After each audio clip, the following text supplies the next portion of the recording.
गबरू सुबह सुबह चाय की दुकान पर आकर बोला, अरे चाय वाले भैया, अरे जरा अपने हाथों की गर्मा गर्म एक कप चाय पिलवा दो। चाय वाला गबरू की ओर देखकर हंसते हुए बोला, अरे आज से तुम्हें कोई चाय नहीं मिलेगी गबरू, और दोबारा मेरी दुकान पे मत आना। हाँ, तुम्हारा दिमाग तो ठीक है। क्या कहना चाहते हो तुम? अरे क्या कान से बहरे हो? हैं? तुम्हें सुनाई नहीं दिया मैं क्या कहना चाह रहा हूँ? मैं ये कहना चाह रहा हूँ कि आइंदा मेरी दुकान पे मत आना। ये सुनकर गबरू का गुस्सा 7वें आसमान पर पहुंच गया। अबे तेरा दिमाग तो ठीक है? हैं? जानता तो किससे बात कर रहा है? हैं? हाँ जानता हूँ, मैं एक निठल्ले, आवारा और कामचोर से बात कर रहा हूँ, जो दिन भर आवारा गर्दी करने के अलावा कुछ नहीं करता और ऊपर से लड़कियां भी छेड़ता फिरता है। ये सुनकर गबरू आग बबूला हो गया। उसने तुरंत चाय वाले का गिरेबान पकड़ लिया। अरे भैया मुझे छोड़ो। अरे ऐसा मैं नहीं कह रहा, कासगंज का मुखिया बोल रहा है। मुझे छोड़ दो। लेकिन मेरे सामने तो इस समय तू बोल रहा है ना, है? मैं तुझे छोड़ूंगा नहीं, देख ले। अरे मुझ पर नाराज होने के बजाय कासगंज के मुखिया से बात करो। हैं? क्या तुमने गांव के मुखिया का ऐलान नहीं सुना? वह कैसा ऐलान है? अरे मुखिया ने सारे गांव में ये फरमान सुनाया है कि कासगंज के निठल्ले, आवारा और कामचोर लोगों को अब से कासगंज की दुकान से कोई भी सामान नहीं मिलेगा। अगर कोई दुकानदार उन्हें सामान देता है तो उसे कासगंज से बाहर निकाल दिया जाएगा। और गबरू भैया, तुमसे बड़ा निठल्ला और कामचोर तो इस गांव में कोई है ही नहीं ना। तुझे तो मैं बाद में देखूंगा, सबसे पहले तो मैं उस मुखिया से निपटता हूँ। गबरू गुस्से से मुखिया के पास चला गया, जो कि कुछ लोगों के साथ बैठकर हंसी मजाक कर रहा था।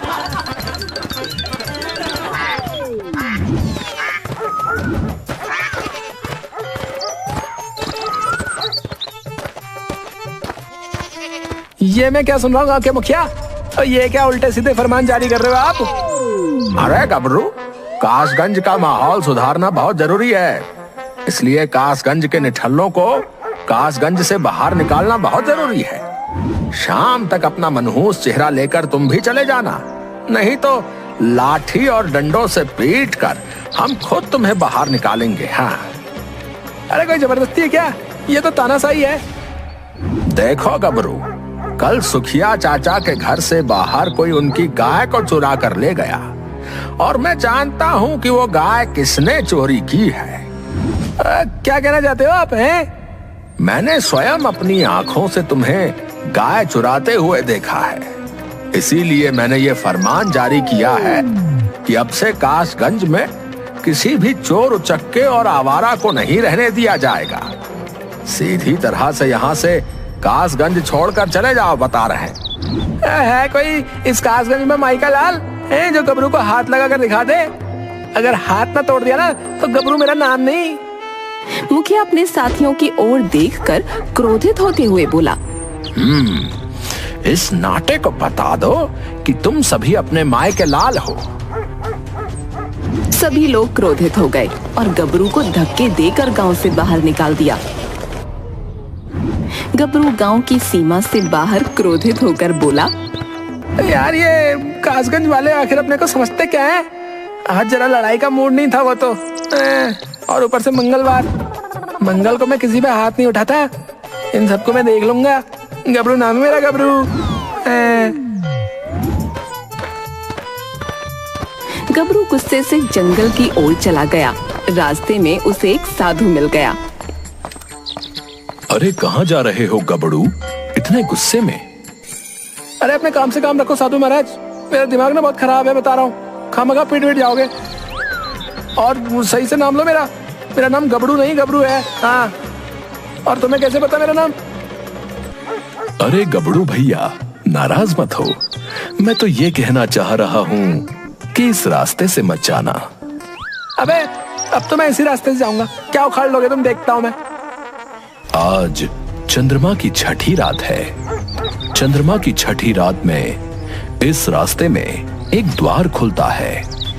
अगर कहीं गलती से तुम उस द्वार के अंदर चले गए तो वापस आना बहुत मुश्किल हो जाएगा। अबे क्या ये द्वार वार क्या बात कर रहा भाई? अबे जा जाकर अपना काम कर, मेरा वैसे भी बहुत दिमाग सटक रखा है, बता रहा हूँ।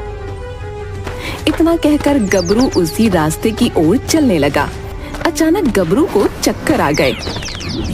कुछ देर बाद गबरू की जब आंख खुली तो उसने अपने आप को एक दूसरी जगह पाया। अरे मैं तो जंगल में था, ये मैं कहाँ गया? तभी वहाँ पर एक व्यक्ति जो कि उल्टा चलता हुआ आ रहा था गबरू से आकर बोला, अरे कौन हो तुम और ये तुमने कैसे अजीबोगरीब कपड़े पहन रखे हैं? गबरू उस व्यक्ति को गौर से देखता हुआ बोला, अबे कपड़े तो तूने अजीबोगरीब पहन रखे बे। यहाँ पर कोई नौटंकी चल रही है क्या? कहीं शूटिंग वगैरह तो नहीं चल रही? और तू उल्टा क्यों चल रहा है बे? ये क्या बकवास करते जा रहे हो तुम? और ये कौन सी भाषा बोल रहे हो? मैं बिल्कुल सीधा चल रहा हूँ, उल्टा तो तू चल रहा है। जल्दी से यहाँ से निकल ले, राजा उल्टा के सैनिक यहाँ घूम रहे हैं। इतना कहकर वो व्यक्ति उल्टा ही वहाँ से दौड़ता हुआ चला गया। गबरू अपने आप से बोला, मैं कौन सी जगह आ गया भाई? गबरू उस जगह को बहुत गौर से देखने लगा। ये जगह तो राजा महाराजाओं के जमाने की लग रही है। अरे कहीं मैं टाइम ट्रेवल करके पास्ट में तो नहीं आ गया? हाँ याद आ गया, वो साधु महाराज एक द्वार की बात तो कर रहे थे। गबरू कुछ दूर चला था कि तभी कुचैले से दिखने वाले व्यक्ति गबरू के पास आकर खड़े हो गए। एक व्यक्ति जो बहुत गंदे कपड़े पहने हुए था गबरू से बोला, कौन है तू? इससे पहले तो तुझे इस राज्य में कभी नहीं देखा। उस व्यक्ति की बात सुनकर गबरू गुस्से से बोला, अबे अब क्या मेरे इतने बुरे दिन आ गए कि एक भिखारी मुझसे तू तड़ाक से बात करेगा? अबे हम भिखारी नहीं बल्कि राजा उल्टा के सैनिक हैं। अबे कभी शीशे में अपनी शक्ल देखिए गौर से। अबे गबरू ने इतना कहा ही था कि तभी वहाँ खड़े व्यक्तियों ने गबरू को पकड़ लिया। अरे मुझे छोड़ दो। नहीं, हम तुम्हें अपने राजा के सामने पेश करेंगे। तुम विदेशी राज्य के जासूस मालूम होते हो। इतना बोलकर वो सैनिक उल्टे कदम चलने लगे। हे भगवान, मैं कहाँ फंस गया? ये सैनिक भी उल्टे चल रहे हैं। कुछ ही देर बाद वो सैनिक गबरू को अपने नगर ले आए। गबरू ने देखा कि उस नगर में सभी मकान उल्टे बने हुए थे। जो भी गबरू को नजर आ रहा था सब उल्टा था। पेड़ पौधे घर वगैरह सभी कुछ। ऐसे कैसे हो सकता है? यहाँ के मकान और दुकानें सभी बहुत प्राचीन मालूम होती हैं, लेकिन ये उल्टे क्यों बनी हुई है? क्या पहले राजा महाराजाओं के दौर में उल्टे मकान भी बना करते थे क्या? तभी वो सारे गंदे दिखने वाले व्यक्ति गबरू को एक महल के अंदर ले गए जो कि उल्टा बना हुआ था। कुछ देर बाद एक भिखारी बड़ी अकड़ से चलता हुआ गबरू के सामने आकर गबरू की ओर गौर से देखने लगा। वो सारे व्यक्ति भिखारी को देखकर सर झुकाकर खड़े हो गए।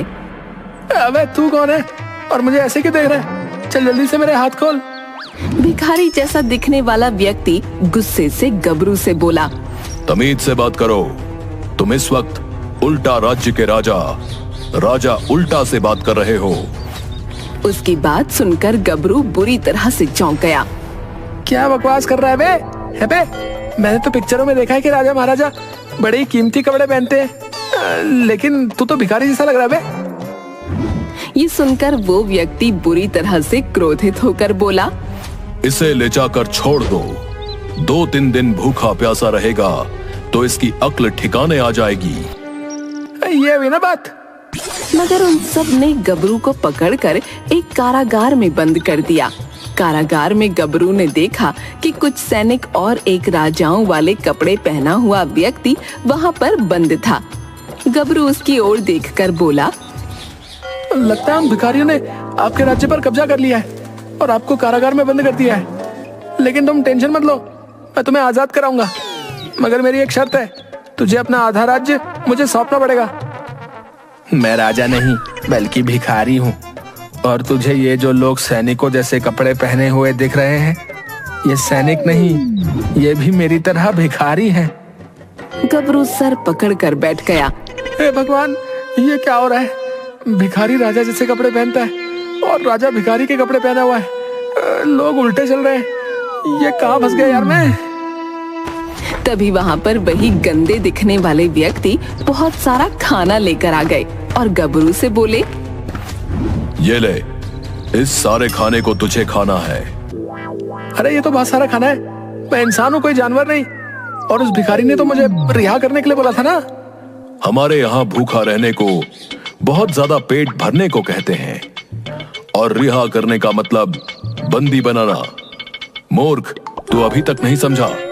यहाँ पर सब कुछ उल्टा चलता है। इतना बोलकर उस व्यक्ति ने एक जोरदार थप्पड़ गबरू के गाल पर जड़ दिया। चल, जल्दी से ये सारा खाना खा ले। गबरू बेचारा चुपचाप खाना खाने लगा। आधा खाना खाने के बाद गबरू बोला, बस मेरा पेट भर गया है।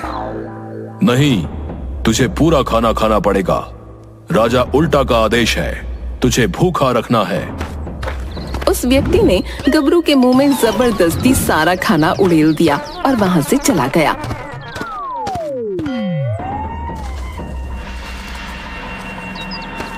कुछ देर बाद राजा उल्टा के भिखारी जैसे दिखने वाले सैनिक गबरू को वहां से राजमहल ले गए। तुम्हारी शक्ल बिल्कुल उस निठल्ले से मिलती है जिसके बारे में वर्षों पहले एक साधु ने मुझे बताया था। क्या कहना क्या चाहते हो तुम? दरअसल ये नगर और ये महल हमेशा से उल्टे नहीं थे। पहले यहाँ सब कुछ सामान्य था। ये सब कुछ एक जल परी के श्राप की वजह से हुआ, और भविष्यवाणी के अनुसार हमें एक साधु ने यह बताया था कि कोई दूसरे काल से निठल्ला और निकम्मा जैसा दिखने वाला 1.5 फुटिया नाटा ही इस श्राप को खत्म कर सकता है। और वो कैसे? तुम्हें उस जलपरी के पास जाना होगा और उसे यह बताना होगा कि हम उल्टे नगर के वासी उस जलपरी से क्षमा मांगते हैं। ठीक है, पर पहले मुझे ये बताओ कि तुम्हें उस जलपरी ने श्राप क्यों दिया था बे? दरअसल मैं शुरू से ही आशिक मिजाज रहा हूं। एक दिन मेरी नजर उस जलपरी पर पड़ी। मैंने उसे अपनी प्रेमिका बनने के लिए कहा। बस इतनी सी बात पर वो नाराज हो गई और उसने श्राप दे दिया। अबे सीधे सीधे तू ये क्यों नहीं कहता बे कि तेरे रंगीन मिजाज की वजह से ये सारा राज्य परेशान है? बकवास मत कर, सीधी तरह से हमारा कहना मान, नहीं तो हम तुझे भूखा मार डालेंगे। ये सुनकर गबरू बुरी तरह से डर गया और अपने मन में बोला, अबे यार, इसकी बात मानने में ही भलाई है गबरू, नहीं तो ये सब खिला खिला कर तुझे मार डालेंगे। गबरू राजा उल्टा की ओर देखकर बोला, मगर मेरी एक शर्त है। कैसी शर्त? उसके बाद मैं अपने काल में वापस जाना चाहता हूँ। तुम्हें तुम्हारे काल में वो जलपरी ही वापस भेज सकती है, और तुम्हें मुझे बहुत सारा धन भी देना पड़ेगा। मुझे मंजूर है। तो बताओ मुझे, कहाँ पर है वो तालाब? राजा उल्टा गबरू को एक तालाब की ओर लेकर आ गया और गबरू की ओर देखकर बोला, तुम जलपरी को आवाज दो, जलपरी बाहर निकल आएगी।